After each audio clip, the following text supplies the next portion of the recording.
You probably shouldn't play Pokemon Go in the shower. The last thing you want is some pervert trying to catch a Pikachu.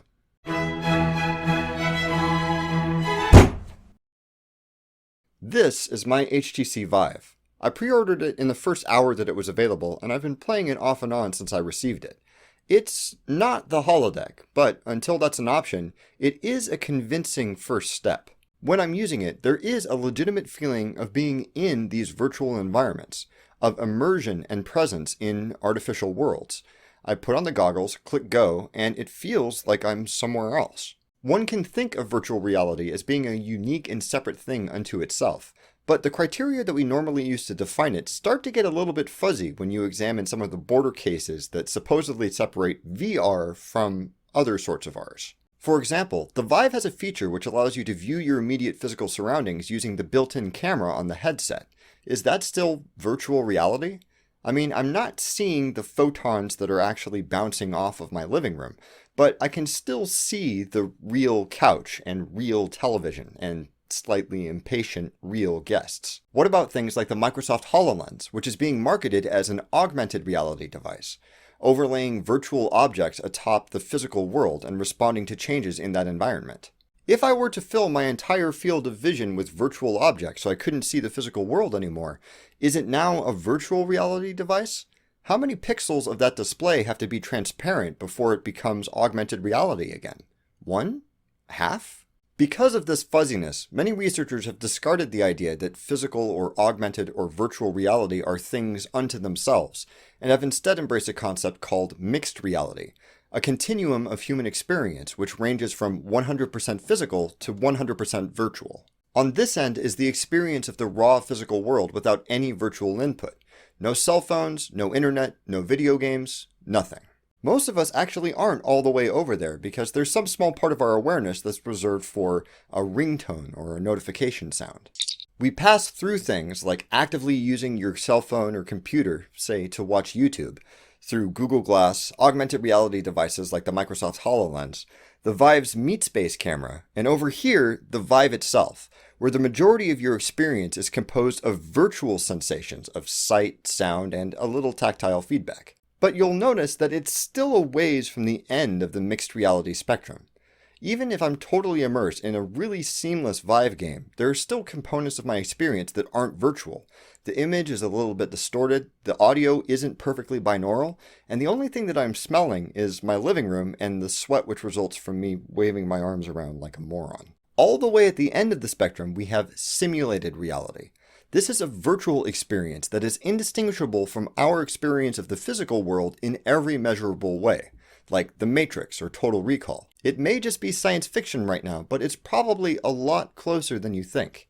The Vive and its competitors took millions of dollars of R&D to wrestle the software and hardware into functional consumer devices, but honestly, the technology used to physically make this thing isn't particularly futuristic. Two LCD screens with some plastic in front of them for focus, a bunch of IR transmitters and receivers that aren't really that much different from the ones that are on your TV remote from the 90s, some decent number crunching and an above average computer to make the screens update with the right pictures.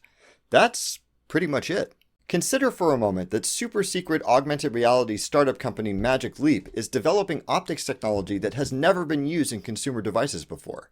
Consider that there are companies currently dumping millions of dollars into developing peripherals, like haptic feedback or smell-o-vision. Consider that neuroscientists have just recently been armed with optogenetics, a research technique which allows mapping of the brain in ways that have been impossible for centuries, and that quantum computing might be just around the corner. These virtual worlds, which are already convincing enough for many purposes, are just the beginning of what we'll be able to achieve in just a few years. So the range of mixed reality that we have access to seems set to grow by a decent amount in the near future.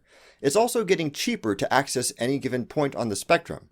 A Vive might cost a little bit too much for someone to purchase on a whim, but stuff like Google Cardboard and Gear VR, that's pretty cheap. With all these variables coming together, it's easy to see why some believe that the increased power, ease, and accessibility of this virtual side of the mixed reality spectrum is going to have an enormous effect on us and our world in the near future. But what do I mean when I say our world? When we're talking about mixed reality becoming more virtual and more pervasive, we're not just talking about the distinct but more or less similar human experience of Earth anymore. Instead, we're talking about a constellation of totally unique blends of artificial worlds designed specifically for people, and maybe this one, if we feel like it. With no rules governing the construction of virtual worlds besides those of human psychology, what we build there is going to affect the real world, however you want to define it. And unfortunately, the individuals that we've historically entrusted with this task are called game designers. Game design is essentially the applied psychology of building rewarding experiences for human beings.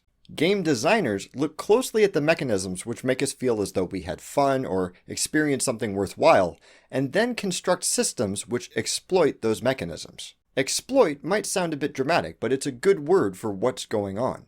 There are reward pathways built into our brains that have been cultivated by culture or evolution or upbringing, things like completion or achievement or humor or discovery. Game designers treat these reward pathways like giant levers attached to huge tanks of dopamine, which they pull as hard and as long as they can. And they're actually getting really, really good at it. Take Pokemon Go.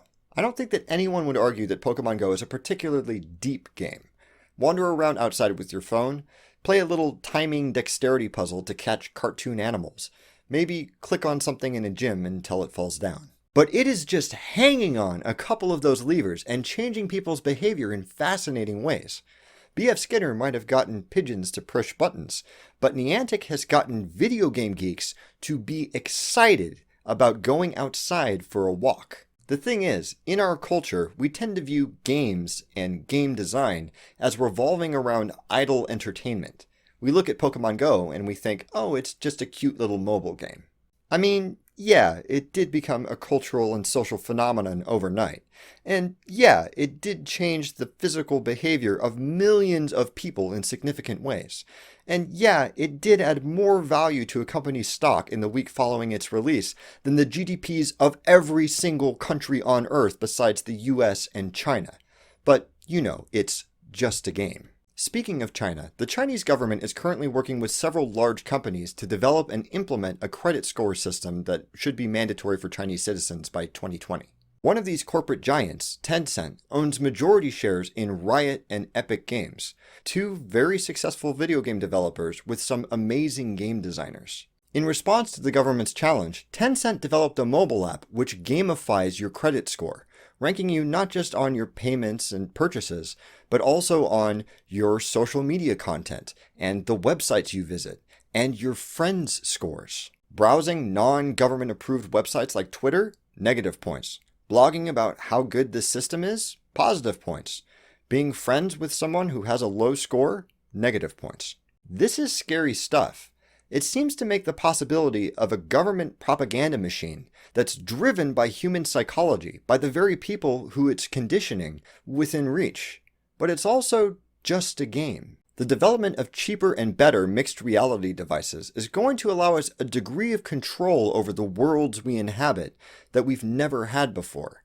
It only makes sense that we would choose virtual inputs to that mixed reality, which we enjoy the most. And the people that we currently call game designers, the individuals who have the knowledge and skill for building rewarding human experiences unconstrained by physical or practical limitations, they're going to have a lot of control over how our virtual experiences are going to affect our mixed reality, both the physical and virtual components. That is a tremendous responsibility.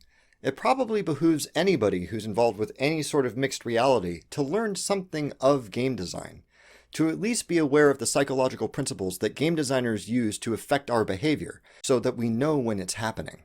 And as the virtual component of mixed reality becomes a bigger and bigger part of our lives, it's probably worth bearing in mind that it's more than just a game. Sorry, there's a Bulbasaur in here. What sort of artificial world do you want to inhabit? Please leave a comment below and let me know what you think. Thank you very much for watching. Don't forget to blah blah subscribe, blah share. And don't stop thunking.